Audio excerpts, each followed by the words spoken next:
Halo Sobat Katolik, kembali lagi di Dikaplok, dialog Katolik paling oke. Kita memasuki ke episode kelima, masih sama dengan Romo Hermanto. Dan kemarin kita meninggalkan satu pertanyaan yang belum dijawab oleh Romo Hermanto, yaitu apakah Carlo Acutis sebagai orang kudus itu tidak berdosa atau masih punya dosa? Wah, Ya, gimana ini Romo? ini pertanyaan yang bagus banget ini. Ya. Ya, apakah orang kudus itu berdosa? Jawabannya jelas-jelas berdosa. Karena dia Oh, manusia. oke. Nah, manusia itu kan semuanya berdosa. Tetapi kita sebagai orang Kristen, orang Katolik, dipanggil untuk menjadi kudus.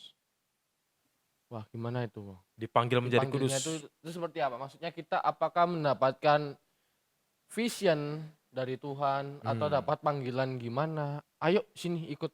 Nah, Atau mungkin ajakan kayak beberapa orang, ayo ikut seminari gini. waduh, Ayo jadi romo, ayo jadi suster. kalau gitu rame pasti Iya, biara-biara. maksudnya ekstrim gitu panggilannya. Nah, Allah sendiri mengajak, memanggil umatnya untuk menjadi kudus. Oke. Haruslah engkau kudus seperti aku adalah kudus. Dicari di Oke. kitab suci. Itu berarti menunjukkan kita harus bersikap menjadi untuk lebih sempurna sebagai manusia. Untuk lebih sempurna seperti Allah yang juga sempurna. Oke. Nah, inilah yang menjadikan orang-orang kudus itu punya semangat, punya tujuan hidup. Oke. Sehingga walaupun dia berdosa, dia tetap punya tujuan untuk menjadi kudus. Nah, Oke. ini ada kisah menarik. Kisah menarik dari Santa Teresia dari Lisieux atau Wah, Teresia kanak-kanak Yesus. iya. Maksudnya dari usia muda. Usia muda, Oke. kemudian perjalanan hidupnya sangat-sangat menarik. Di biara, ya di biaranya Karmelit, dia OCD, dia menyampaikan kepada Romo pembimbing rohaninya begini. Romo, saya ini mau menjadi kudus. Wah. Ayo. Ini masih anak-anak ini. Oh, itu sudah jadi suster. Oh. Sudah jadi suster. Dia mengatakan begitu pada pembimbingnya. Bayangkan, Oke. seorang suster muda mengatakan seperti itu. Mungkin kalau ada frater yang ngomong ke saya, Romo, saya menjadi orang kudus, pasti saya ketawakan. Sekarang kalau jadi suster, kalau ada suster, saya mau jadi orang kudus. Kurang kurang alim kayaknya orang ini. Bisa jadi kurang alim, datang telatan, habis itu kerjanya nggak beres. Iya. Tapi Teresia Lisieux waktu itu mengatakan itu Oke. kepada kepada pembimbing rohaninya. Iya. Dan apa yang terjadi? Dan dia sungguh menjadi kudus berpuluh-puluh tahun berikutnya. Oke. Apakah hal ini tidak mungkin bagi orang-orang milenial zaman sekarang? Sangat mungkin. Beato Carlo Acutis buktinya. Jadi sekalipun dia itu manusia, milenial Mhm. yang juga penuh dosa, tetapi tetap bisa menjadi orang kudus. Oke. Syaratnya satu, bertobat. Bertobat. Betul. Romo mengatakan ada satu syarat bertobat. Hmm. Udah mengambil contoh, tadi saya ambil contoh Carlo Acutis. Romo ambil contoh Santa Teresia. Hmm. Berarti untuk menjadi orang kudus itu harus memiliki kriteria tersendiri. Ah, Kalau betul. misalnya nggak ada kriterianya, saya ngaku dosa ntar besok saya orang kudus dong. Wah, ayo sebut aku di doamu. Kalau Ayo gimana kalau Bang? gitu saya juga mau gitu dong, habis aku dosa jadi kudus. Nah gini, eh, dalam gereja Katolik, gereja kita, orang kudus atau santo atau santa itu adalah pengakuan resmi dari gereja. Oke. Pengakuan resmi. Nah, siapa saja yang bisa disebut kudus atau disematkan santo santa? Nah, mereka ini adalah orang-orang yang punya kehidupan iman yang sangat mendalam. Oke. Kehidupan iman yang sangat mendalam itu terwujud lewat kata-kata, pengajaran, tutur katanya, dan juga tindakannya. Nah, dari sebab itulah gereja kalau mau mengakui seseorang menjadi kudus, pasti akan melihat ajarannya seperti apa dan tindakannya seperti apa. Oke. Kenapa? Karena orang kudus ini adalah teladan iman. Teladan iman. Ya, jangan sampai hanya karena kedekatan umat terhadap satu orang dianggap menjadi kudus, diajukan ke gereja, padahal dia pernah mengajarkan sesuatu yang salah. Kan kacau Oke. nanti. Oke. Misalnya Hermanto misalnya, saya sendiri supaya tidak ada yang tersinggung nih. Hermanto dijadikan seorang santo, tapi pada waktu kemudian ditemukan sebuah tulisan saya yang mengajarkan orang boleh aborsi misalnya. Wah, Nah, kontroversi ntar. nanti kontroversi. Kok seorang santo mengajarkan ini? Oke. Nah, maka gereja sangat ketat dalam menyeleksi prosedur ini. Ada prosedurnya ya? Ya, prosedurnya ialah orang itu harus dilihat ajaran tindakannya, lalu seberapa besar efek atau impact-nya Mhm. bagi gereja luas. Oke. Kalau Romo bilang soal, orang ini harus apa yang diajarkan, apa tindakannya dia. Kita garis bawahi berarti orang dikatakan kudus ini juga harus mempunyai kepintaran dan punya tindakan yang bagus untuk lingkungan sekitar. Hmm. Saya ambil contoh lagi ini Romo, Oh, oke oke oke. mungkin teman-teman juga tahu sekitar tahun 1412-an itu di tanah Prancis ada kisah Joan of Arc. Kalau ejaan Prancisnya itu gimana Romo? Siang dark. Jeanne d'Arc. Ah, Alah. cocok jadi orang Prancis. Nah, dia ini, anaknya orang rendahan, maksudnya cuman petani, Hmm. buta huruf, nggak bisa baca tulis. Kemudian dia ini juga dalam kisah hidupnya berperang. Berperang dalam artian ikut maju di perang. Hmm. Apa yang dia bela untuk tanah airnya ini, gimana nih menurut Romo? Maksudnya dari tindakan dia yang angkat senjata, ini pedang, ini kudusnya di mana nih? Kan aku berperang, Hmm, kemudian, hmm, hmm. untuk pengajaran, aku baca tulis aja nggak bisa loh, gimana itu Mo? Nah, pengajaran atau kata-kata ini bukan hanya tentang apa namanya intelektual. Oke. Intelektual itu misalnya jangan dibandingkan dengan Santo Thomas Aquinas Oh yang jangan. menulis Summa Theologiae itu beribu-ribuan halaman dan kita kalau menjadi kudus harus Oke. menulis seperti itu. Tidak, Oke. ya. Nah, saya juga tertarik dengan kisah Jeanne d'Arc, biasa Jeanne d'Arc itu. Iya. Bacanya Jeanne d'Arc. Menarik, dia ini anak petani, tidak bisa baca tulis, Mhm. lalu pada suatu kali dia mendapat penampakan, dia meyakini kalau penampakan itu adalah Tuhan Yesus Iya. yang memanggil dia untuk berjuang, berperang, mempertahankan Tanah airnya. tanah airnya. Oke. Akhirnya dia maju meyakinkan Pangeran Charles ke-7 kalau nggak salah. Ya, Pangeran Charles ke-7 Oke. untuk berperang.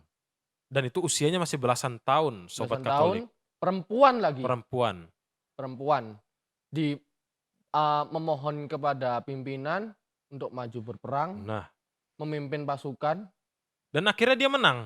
Iya, Menang dan wah itu kalau membaca kisahnya sangat epik banget. epic, keren. Epik banget. Sampai akhirnya dia ditangkap oleh musuh, ya, ditangkap usia belasan juga.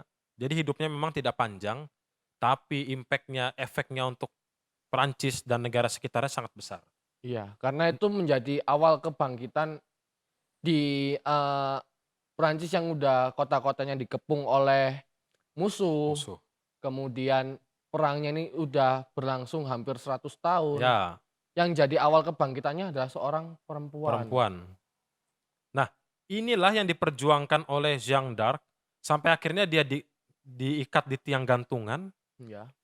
dan dia masih meminta apa permintaan terakhirnya? Salib. Oh. Dia meminta salah seorang algojo untuk memegang salib dan sebelum dia dibakar hidup-hidup, dia menyebut nama Yesus. Berapa kali saya kurang tahu. Yang jelas imannya itu sangat mendalam dan bukan sembarangan. Oke. Dia udah ditangkap, mungkin fisiknya udah lemah, udah Ya, diikat, tapi hati dan mentalnya itu masih buat Tuhan gitu. masih untuk Tuhan. Oke, Maka keren. inilah yang diakui oleh gereja sebagai kekudusannya. Artinya dia bukan berjuang semata-mata hanya untuk mempertahankan negara seperti prajurit biasa, enggak. Oke, Tapi dalam hatinya ada Yesus yang menggerakkan dia. oke. Nah, inilah yang dihitung sebagai keutamaan bagi orang kudus ini. Oh, oke, oke. Itu berlaku untuk santo-santo yang lain, maksudnya dengan latar belakang yang berbeda-beda, itu apakah juga, eee, pengakuannya sama? Maksudnya, apa tolak ukur orang ini mempunyai impact yang besar untuk dijadikan seorang yang kudus? Nah, Katakanlah kita kembali ke Carlo Acutis, Romo. mhm, Dia kalau boleh dibilang bahkan baru menginjak usia remaja dan dia meninggal. Dia memulai, eee, kehidupan seorang yang kudusnya itu mulai dari umur anak-anak atau 11 tahun dia membuat website di mana mujizat Tuhan dan kemudian dia jatuh sakit, tidak lama setelah itu dia mhm. mengembuskan nafas terakhirnya. Kalau melihat dari waktu dan tindakannya, itu kan benar-benar, eee, bukan sesuatu yang sulit untuk dilakukan oleh anak-anak zaman sekarang.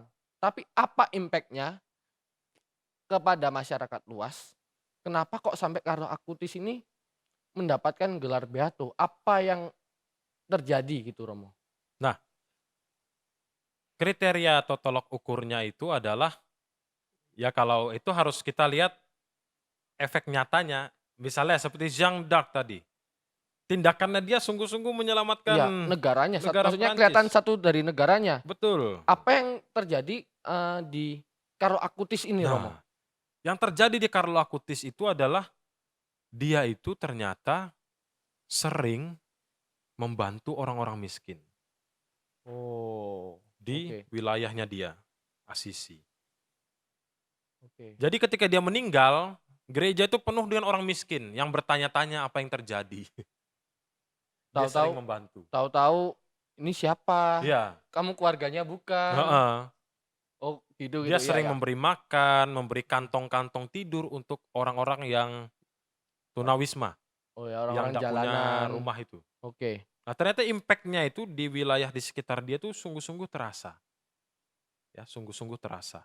Apalagi dia seorang muda, anak kecil, anak Oke. remaja lah. Mungkin kalau kita tahu sebagai orang muda, "Allah kalau gitu-gitu saya ya bisa." Ya Iya. kan? Tapi buktinya kita lakukan nggak? Ya kan? Oke, oke. Kena kaplok saya ya. Buktinya kita lakukan nggak? Oke, saya dikaplok. Keren, keren, keren. Eee, apakah, eee, menjadi seperti Carlo Acutis itu wajib kita lakukan, Romo?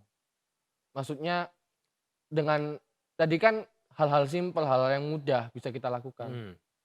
Gimana sih kita contoh, maksudnya kita sama-sama manusia, kita sama-sama berdosa, itu simpel. Gimana sih kita bisa meneladani si Beato Carlo Acutis ini?